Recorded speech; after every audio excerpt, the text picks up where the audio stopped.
The 107th Indianapolis 500 represents the closest and fastest field in history, averaging over 232 miles per hour. 33 drivers representing 14 different nations have qualified. Let's meet them on the starting grid. Alex Palou set a pole speed record to clinch his very first career Indy 500 pole in just his fourth attempt. The likable Spaniard has been one of the fastest drivers the past 2 years at the Speedway, but has yet to find victory lane. 21 times the race has been won from the pole position. In the center is the Flying Dutchman, Rocket Rinus VK. This is his third front row start in a row, and he's never started worse than fourth. Rinus has run a ton of laps this month. He has the speed to win, but the consistency hasn't been there in his first three starts. If Rinus is in the hunt at the finish, watch out. And on the outside is the fastest Arrow McLaren car in the field, Felix Rosenqvist. Felix was leading late in last year's 500 and has been fast all month, and oh by the way, looked great in traffic. He's looking to become the third Swedish driver to win the 500 and the second in a row. Inside row 2 is Santino Ferrucci. Reunited with engineer Michael Kanaan, Ferrucci has taken the famous 14 of AJ Foyt Racing to the best starting position in the 500 since 2001. Santino has never finished outside of the top 10 at the 500 and has never had a starting position this good. Ditto for Pato Award.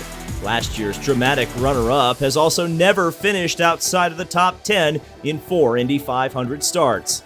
The Arrow McLaren driver is one of the most popular in the series. And on the outside is Scott Dixon. Cursed at the Indy 500 since his win in 2008, Dixon is desperate to get his second Indy 500 win. He's second behind only AJ Foyt on the all-time IndyCar win list. Row 3 features 4 Indy wins across 3 different drivers. Inside is 2016 winner Alexander Rossi, who's never driven for anyone but Andretti Autosport at the Indy 500. That changes this year as he makes his first start for Arrow McLaren and has been one of the strongest cars all month. Also changing teams this year is two-time winner Takuma Sato, this year driving for Chip Ganassi Racing. Sato's contract only goes through this race according to team owner Chip Ganassi, and in the best ride of his career, Sato is looking for his third Indy win and a job. Outside is Tony Kanaan in his last Indy 500. A dream job for the protege of the late Ayrton Senna. His career ends in a McLaren. The 48-year-old driver has been a staple at the Indy 500 since 2002. While he only has one win to his credit, TK would love to go out on top. He finished third last year, driving for Ganassi. Defending Indy 500 champion Marcus Ericsson starts on the inside of row 4. The personable Swede is a graduate of the Formula One ranks, but found his footing in IndyCar racing. Ericsson is looking to become the first back-to-back winner of the 500 since four-time winner Helio Castroneves scored his first 2 wins in 2001 and 2002. In the middle is the fastest rookie in the field, Benjamin Pedersen, originally hailing from Copenhagen, Denmark, but now calls Seattle, Washington home. Pedersen drives for AJ Foyt in the Coyote Red that Supertex made so famous in his wins in the 500 in 1967 and 1977. 2018 winner Will Power is on the outside, just squeaking into the Fast 12 in qualifying. Slick Willie P is the fastest Penske driver in the field. One of the most popular drivers at the Speedway is the venerable Ed Carpenter. Born and bred in Indiana, the Hoosier faithful always cheer the loudest for Ed. Carpenter came up the way Indy drivers of old used to, through the sprint cars and midgets on the short tracks of the Midwest, a link to the past with an eye towards a future Indy win. Scott McLaughlin brings the brilliant Pennzoil livery to the center of row 5. Team owner Roger Penske has compared him to four-time winner Rick Mears, but the young Kiwi has yet to score an oval IndyCar win, let alone one at the Speedway.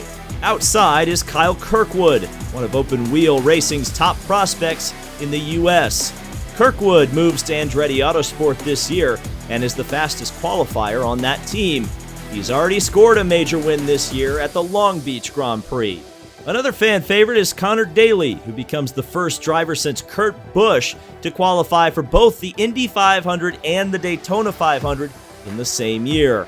Connor has led 59 laps in the past 2 years, but has yet to lead the one that counts. In the center is Joseph Newgarden, a regular winner and a champion on the IndyCar trail. Newgarden has yet to score a 500 win in his illustrious 12-year career. He's got a great car this month, though, and could move to the front of the pack in a hurry. And returning after a year's layoff is Florida's Ryan Hunter-Reay. The 2014 winner has joined forces with Indy 500 only team Dreyer and Reinbold Racing, and has looked like a contender thus far for his second Indianapolis victory. In his second Indianapolis 500 start, the Phoenix Romain Grosjean looks to improve on his first 500, in which he crashed coming out of turn number 2. Grosjean has been knocking on the door of his first IndyCar win all year long. Could it come on racing's biggest stage? Helio Castroneves is chasing all sorts of history this year. No driver has won the Indianapolis 500 5 times, but Helio is back again in the exact car that he scored his 4th win in 2021. Castroneves could also become the race's oldest winner at the ripe old age of 48. Outside is raw talent personified Colton Herta.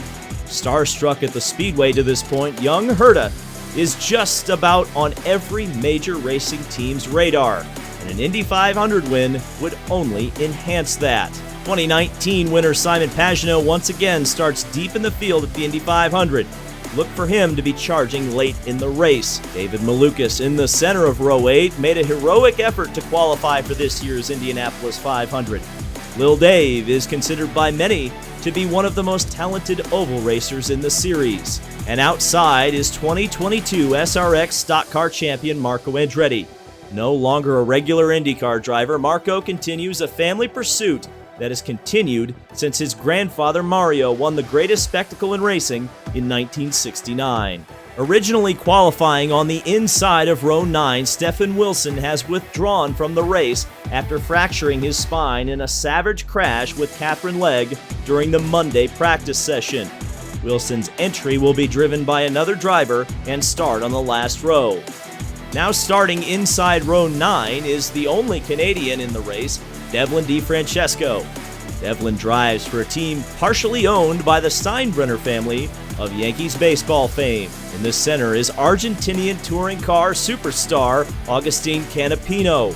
He flies the colors of his home country's football kit, which should be good luck in his rookie Indy 500 as Argentina won the World Cup. And outside is Augustin's Juncos Hollinger Racing teammate Callum Ilott, who was also a hero in qualifying when he made his last-minute chassis change to a backup car and put it solidly into the show. Inside row 10 and in his first Indy 500 start is Florida's R.C. Anderson.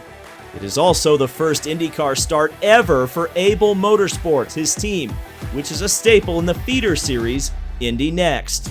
In the middle is Catherine Legg, who set a record as the fastest ever female qualifier in 500 history at over 231 miles per hour. She's recovering from her Monday crash with Stefan Wilson, but should be good to go on Sunday. And outside is sophomore driver Christian Lundgaard. The Dane had to sweat out a dramatic last row shootout on Sunday of qualifying, but will start his second 500 from the outside of row number 10. And the final row, row 11. Inside is Idaho native Stingray Robb, who drives for NASCAR team Rick Ware Racing in partnership with Dale Coyne Racing. In the center is Jack Harvey, whose bump day heroics will never be forgotten at the Speedway, when against all odds, his last-minute qualifying attempt was just fast enough to bump out his teammate Graham Rahal from the field. That was, of course, until the 24 Dreyer and Reinbold with Cusick Motorsports entry became available. And in one of the most incredible and unlikely scenarios in 500 history, Graham Rahal, who was bumped from the field by his teammate, will fill in for the injured Stefan Wilson and start last place on the grid. All more incredible is that Rahal is a lifelong Honda driver and has never driven a Chevy-powered car. Even more so, the chassis that he will drive is one of the oldest in the field, 11 years old in fact. But it's quick and a well-prepared car. It even finished 4th in the 2012 Indy 500. No driver has ever won from the final starting position.